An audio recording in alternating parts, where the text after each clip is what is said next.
Hi, welcome to my channel. Student weight loss 60 day சேலஞ்சில் ஹர்னி இன்றைக்கி 41வது நாளாக ஸ்டார்ட் பண்ணுறாங்க. இன்றைக்கி அவங்களோட வெயிட் வந்து பார்த்திங்கன்னா 62 கிலோ 50 கிராம் இருக்காங்க. இதை ஃபஸ்ட்டு நான் நோட்டில் என்ட்ரி பண்ணிக்கிறேன். இன்றைக்கி ஹர்னி வந்து பார்த்திங்கன்னா மார்னிங் எதுவுமே ஃபஸ்ட்டு குடிக்க மாட்டேன் அப்படின்னு சொல்லிட்டு ரிசல்ட்டுக்காக வெயிட்டிங். அவங்களுக்கு ரிசல்ட் வந்து வரத்துக்கு வந்து பார்த்திங்கன்னா 9:30 மணிக்கு மேலே ஆகிடுச்சு. அதுக்கப்புறம் ரிசல்ட்டெல்லாம் பார்த்து முடிச்சதுக்கப்புறம் ஒரு 10 மணிக்கு மட்டும் ஒரு சின்ன கப்பில் வந்து சாக்லேட் மில்க் குடித்தாங்க. அதுதான் இன்றைக்கி அவங்க மார்னிங் எடுத்துக்கிட்ட ட்ரிங்க்கு. மதியம் நாங்கள் ஹோட்டலுக்கு போயிருந்தோம். ஹோட்டலில் வந்து பார்த்திங்கன்னா ஹரிணி வந்து சப்பாத்தி, பன்னீர் பட்டர் மசாலா, பன்னீர் சில்லி, கொஞ்சமாக வந்து பன்னீர் ஃப்ரைட் ரைஸ் எடுத்துக்கிட்டாங்க. இன்றைக்கி மதியம் அவங்க எடுத்துக்கிட்டது இதுதான். இது வயிறு நல்லா ஃபில் ஆகிடுச்சு. ஏன்னா இத்தனை நாள் வந்து ரைஸ் வந்து கொஞ்சம் கம்மியாக தான் எடுத்துட்டாங்க. இன்றைக்கி ஃப்ரைட் ரைஸ்லாம் எடுத்தோம் அப்படின்றதுனால ஈவினிங் அவங்க எதுவுமே சாப்பிடல. எனக்கு வயிறு நல்லா ஃபில்லாக இருக்குது அப்படின்னு சொல்லிட்டு 2 டம்ளர் சுடு தண்ணி குடித்தாங்க. ஏன்னா ஜீரணம் ஆகணும், ஏன்னா நிறைய பன்னீர் ஐட்டம் எடுத்துருக்குமே அப்படின்னு சொல்லிட்டு சுடு தண்ணி குடிச்சிட்டு ஈவினிங் வந்து பார்த்திங்கன்னா நல்லா இஞ்சி கஷாயம் மாதிரி எடுத்துக்கிட்டாங்க. நைட்டு படுக்கும்போது ஜீரக தண்ணி எடுத்துக்கிட்டு இன்றைக்கி அவங்களோட வெயிட் லாஸை வந்து கம்ப்ளீட் பண்ணியிருக்காங்க.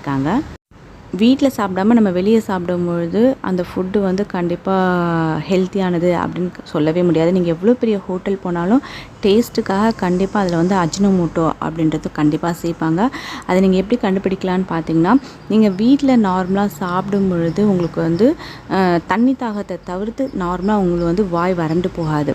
ஆனால் நீங்கள் இதுவே ஹோட்டலில் சாப்பிட்டீங்க, அந்த ஹோட்டலில் கண்டிப்பாக அஜினோமோட்டோ கலக்குறாங்க அப்படின்னா கண்டிப்பாக உங்களுக்கு தண்ணி தாகம் எடுக்காமலே வாய் வந்து நல்லா வறண்டு போய் அப்படியே தண்ணி எப்போ போல் குடிச்சிக்கிட்டே இருக்கணும் போல தோணும். அது மாதிரி இருந்தால் கண்டிப்பாக நீங்கள் அஜினோமோட்டோ கலந்த உணவு தான் சாப்பிட்ருக்கீங்கன்றது அர்த்தம்.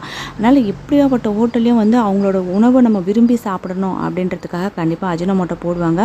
அதனால தான் இன்றைக்கி ஹர்னி வந்து மதியம் ஹோட்டலில் சாப்பிட்டதுனால ஈவினிங் வரைக்கும் சீக்கிரம் ஜீரணம் ஆகணும், வாய் வறண்டு போகக்கூடாது அப்படின்றதுக்காக இஞ்சி கஷாயம், அதுக்கப்புறம் ஜீரக தண்ணியெலாம் எடுத்துகிட்டு இன்றைக்கி அவங்களோட வெயிட் லாஸ் கம்ப்ளீட் பண்ணியிருக்காங்க. இன்றைக்கி வந்து ஹர்னி வந்து ஒர்க் அவுட் பண்ணலை. ஏன்னா காலையில் வந்து ரிசல்ட்டுக்காக வெயிட்டிங். அதுக்கப்புறம் அவள் நினச்ச மார்க் வரல அப்படின்னு சொல்லிட்டு ஃபீல் பண்ணியிருந்தா. அவள் எடுத்த மார்க் வந்து பார்த்திங்கன்னா +1ல் 506 எடுத்திருந்தா. 80% மேலே தான் எடுத்திருந்தா. இருந்தாலும் ஒரு சில சப்ஜெக்டில் அவள் நினச்ச மார்க் கிடைக்கல அப்படின்னு சொல்லிட்டு கொஞ்சம் ஃபீலிங்காக இருந்தது. அதுக்கப்புறம் வந்து பார்த்திங்கன்னா ஃப்ரெண்ட்ஸுங்களோட பேசிகிட்டு இருந்தது அப்படின்றதுனாலே இன்றைக்கி ஒரு நாள் ஃபுல்லாக இப்படியே போயிடுச்சு. அதனால் இன்றைக்கி அந்த அம்மா வந்து ஒர்க் அவுட் பண்ணலை. இன்றைக்கி ஒர்க் அவுட் பண்ணவங்க தான் அவங்களோட வெயிட் லாஸை இன்றைக்கி வந்து கம்ப்ளீட் பண்ணியிருக்காங்க. இன்றைக்கி இந்த வீடியோ உங்களுக்கு பிடிச்சிருந்தது அப்படின்னா உங்கள் ஃப்ரெண்ட்ஸோட ஷேர் பண்ணுங்கள். இது வரைக்கும் நீங்கள் சப்ஸ்கிரைப் பண்ணாத விவசாயம் இருந்தால் சப்ஸ்கிரைப் பண்ணி பக்கத்தில் அந்த பெல் ஐக்கானோ கிளிக் பண்ணிங்கன்னா ஃபியூச்சரில் வரக்கூடிய எல்லா வீடியோஸோட நோட்டிஃபிகேஷனும் உங்களுக்கு உடனுக்குடனே கிடைக்கும். தேங்க்யூ.